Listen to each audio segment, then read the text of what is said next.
Now we have our youngest startup founder at RAC, Mr. Sinan. Congratulations on your award. Thank you. Okay, അപ്പൊ ഈ startup എന്താണെന്നൊരു idea തരാം. Actually waste മാനേജ്മെന്റിൽ ഒരു ഗെയിമിഫിക്കേഷനിലൂടെ എന്താ കുട്ടികളെ promote ചെയ്യാന്നുള്ളതാണ്. Waste game കളിച്ചുകൊണ്ട് reward നേടാം, waste manage ചെയ്യാനുള്ള ഒരു മൈൻഡ് സെറ്റ് ക്രിയേറ്റ് ചെയ്യുകയും ചെയ്യും. ഓക്കെ, ഒരു എൻവയോൺമെന്റൽ ഫ്രണ്ട്ലി. Yes. ഓക്കെ, അപ്പൊ ഈ സ്കൂളിൽ പോയിക്കൊണ്ടിരിക്കുമ്പോ എന്തെങ്കിലും കണ്ടിട്ടാണോ? What did you get your inspiration? നമ്മള് സ്കൂളിലേക്ക് കയറുന്ന വഴി ഫുള്ള് വേസ്റ്റ് Waste ആ. എന്താ അരിക്കക്കൂടി, പിന്നെ ആഴ്ചയിൽ ഒരു പ്ലേലൊക്കെ ക്ലീൻ ചെയ്യും. അത് എന്താ ഹരിത കർമ്മസേന അല്ലെങ്കിൽ ഒക്ടോബർ 2 ഗാന്ധി ജയന്തി അങ്ങനെയല്ലോ. അങ്ങനെയുണ്ട്. ഓക്കെ, അപ്പൊ അതിനെന്തെങ്കിലും ചേഞ്ച് വരുത്തണം ചെയ്യണം തോന്നി. പിന്നെ ഞങ്ങളെ അപ്പൊ കൈ ഒടിഞ്ഞിരിക്കുന്നു. അപ്പൊ അങ്ങനെ വെറുതെ ഇരിക്കണം. അപ്പൊ എന്തെങ്കിലും ഇങ്ങനെ ചെയ്യാന്നുള്ള ഇങ്ങനെ സെർച്ച് ചെയ്തപ്പോ അങ്ങനെ സംഭവം ഉണ്ട്. അതിന് ഇങ്ങനെ കുറച്ച് പ്രോബ്ലംസ് ഉണ്ട്. വേസ്റ്റ് മാനേജ് ചെയ്യാനുള്ള സൊല്യൂഷൻസ് ഉണ്ട്, പക്ഷെ അതിന് കുറച്ച് പ്രോബ്ലംസ് ഉണ്ട്. നമുക്ക് മാറ്റണം എന്നുള്ളതിലൊക്കെ അങ്ങനെ സ്റ്റാർട്ട് ചെയ്താണ്. കൈ ഒടിഞ്ഞൊരു വഴിത്തിരിവായി അല്ലേ? ഓക്കെ, അപ്പൊ ഇങ്ങനൊരു ബിസിനസ് ഐഡിയയിലേക്ക് എത്തിയപ്പോ എന്താണ് ആദ്യം ചെയ്യുന്നത്? ഞാനാദ്യം ആ ടൈമിലാണ് സ്കെയിലപ്പ് ഫസ്റ്റ് ഇയർ നടക്കുന്നത്. അവിടെ വെച്ചിട്ടാണ് ഞാൻ മനസ്സിലാക്കുന്നത് നമുക്ക് സ്കെയിൽ ചെയ്യാനും കുറെ കാര്യങ്ങൾ, കുറെ ഓപ്ഷൻസ് ഉണ്ട്. നമ്മൾക്ക് ഇങ്ങനെ കുറെ സ്റ്റാർട്ടപ്പ് ആയിട്ട് തന്നെ നമുക്ക് ചെയ്യുമ്പോൾ കുറെ ബെനിഫിറ്റ്സ് ഉണ്ട് എന്നുള്ള മനസ്സിലാക്കുന്നത്. അങ്ങനെ അവിടെയുള്ള പിച്ചിങ് കോമ്പറ്റീഷനിൽ ഞാൻ ചേർന്ന് അന്ന് പ്രൈസ് ഒക്കെ കിട്ടി. പിന്നെ അതിൽ ഫോളോ അപ്സ് ഒന്നും ഉണ്ടായില്ല അവര്. പിന്നെ പിന്നെ അടുത്ത ഇയറിൽ നമ്മള് അങ്ങനെ ആരെയൊക്കെ കണക്ട് ചെയ്യാന്നുള്ളതിലൊക്കെ വന്നപ്പോഴാണ് ഷിബിൻ സാറിനെ കണക്ട് ചെയ്യുന്നു, വിപിൻ സാറ്. പിന്നെ അങ്ങനെയാണ് ക്ലാസ്സിൽ കൂടെ കുട്ടികൾ അവരോടൊക്കെ ഡിസ്കസ് ചെയ്തിരുന്നോ? ബാക്കിയുള്ള ആൾക്കാരോട് ഡിസ്കസ് ചെയ്തു? നമ്മളൊരു മൈൻഡിലുള്ള കുറച്ച് കുട്ടികളോട് ഡിസ്കസ് ചെയ്യും, പക്ഷെ അവരൊന്നും അത്ര ഇൻവോൾവ് ആയില്ല. പിന്നെ അങ്ങനെ ഒരു നല്ല പാർട്ണറിന് കിട്ടട്ടെ എന്നുള്ളതിലൊക്കെ ഇങ്ങനെ വെയിറ്റ് ചെയ്യും. ഇപ്പോ പാർട്ണർ ഉണ്ടോ? പാർട്ണർ ബേസിക്കലി എനിക്കൊരു MBA പഠിക്കുന്ന ഒരു ഫ്രണ്ട് ഉണ്ട്. ഫ്രണ്ട് മീൻസ് എന്റെ ഒരു കസിൻ ബ്രദർ ആണ്. ഒരാളാണ് ഇപ്പോ നിലവിൽ എന്റെ പാർട്ണർ. ആളായിട്ട് കണക്ട് ചെയ്ത് റാക്കിലേക്ക് വന്ന് സോ യു നൗ ഫുൾ അതിന്റെ പ്ലാനിങ്ങിലായിരിക്കും അല്ലേ? സോ റാക്കിൽ വന്നിട്ട് റാക്കിൽ അപ്രോച്ച് ചെയ്തപ്പം ഹൗ വാസ് യുവർ എക്സ്പീരിയൻസ്? സത്യം പറഞ്ഞാൽ എല്ലാരും ഭയങ്കര ഫ്രണ്ട്ലിയാണ്. ക്രൂ എല്ലാരും ഫ്രണ്ട്ലിയാണ്. ചെയ്യാന്നുള്ള മൈൻഡ് നമുക്ക് എല്ലാരും നമുക്ക് സപ്പോർട്ടാണ്. നമുക്ക് ഇതിപ്പോ ചെയ്യണം എന്ന് പറഞ്ഞാൽ ചെയ്യാം.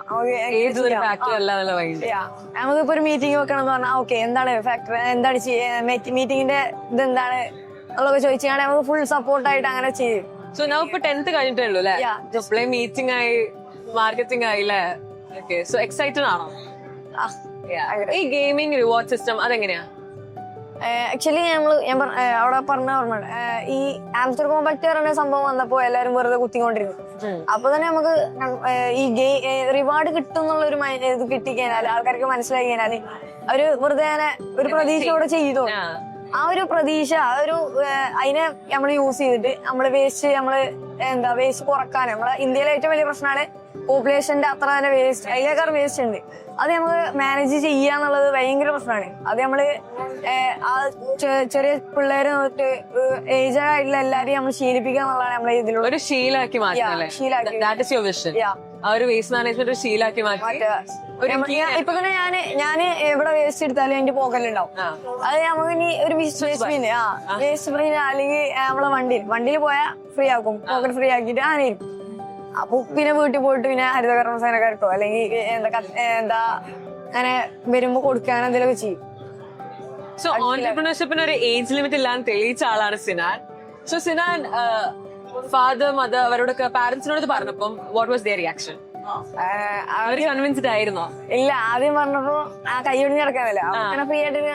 അപ്പൊ അവര് പറഞ്ഞു ജിനിപ്പോ ഈ കൈയൊടിഞ്ഞ കൈ കൊണ്ട് എന്താ വേസ്റ്റ് പെറുക്കാൻ പോവാണോ, പഠിച്ചൊന്നും വേണ്ടേ എന്നുള്ള ഒരു ഇത് മൈൻഡിൽ ചോദിച്ചു.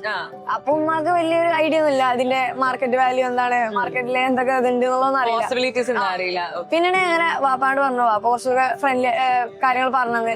പിന്നെ ഉമ്മാനോട് ഉപ്പ പറഞ്ഞു മനസ്സിലാക്കി. പിന്നെ ഉമ്മ പറഞ്ഞു ഇത് സംഭവം നല്ല പരിപാടി, ഈ പരിപാടിക്കൊക്കെ പോയിക്കൊണ്ടു, അതിനൊക്കെ എല്ലാ സപ്പോർട്ടും ഉണ്ട് പറഞ്ഞാണ്ട്. പിന്നെ ഇപ്പൊ ഉമ്മ ഇവിടെ വന്നിട്ടുണ്ട്. അച്ഛനും അമ്മയൊക്കെ ഇവിടെ ഉണ്ട്. ഇപ്പൊ ദുബായിലാണ്. Okay, so they must be so proud അല്ലെ? ഇവിടുത്തെ യങ്ങസ്റ്റ് ഓൺട്രപ്രണർ ആണ്. ഇങ്ങനെ സ്കൂളിൽ പഠിക്കുന്ന ഫ്രണ്ട്സിനോട് എന്താ പറയാനല്ലേ? എന്തെങ്കിലും ഐഡിയ ഉണ്ടെങ്കിൽ ഞങ്ങളെ പ്രോഗ്രാംസിനും കാര്യങ്ങൾക്കൊക്കെ പോയി നോക്കുക. എന്തെങ്കിലുമൊക്കെ ഒരു ബെനിഫിറ്റ് ഉണ്ടാവും. വയസ്സൊന്നും ആലോചിച്ചിരിക്കില്ല. ഇല്ല, നമുക്ക് ടൈമൊന്നും വരില്ല. നമ്മളായിട്ട് ടൈം ഉണ്ടാക്കുക, നമ്മളായിട്ട് അതിൽ ഇറങ്ങിത്തിരിക്കുക. സോ ഈ ബിസിനസ് വേൾഡ് ഇഷ്ടപ്പെട്ടോ? ഇപ്പൊ ഇറങ്ങിയിട്ടുള്ളൂ. So how do you like it?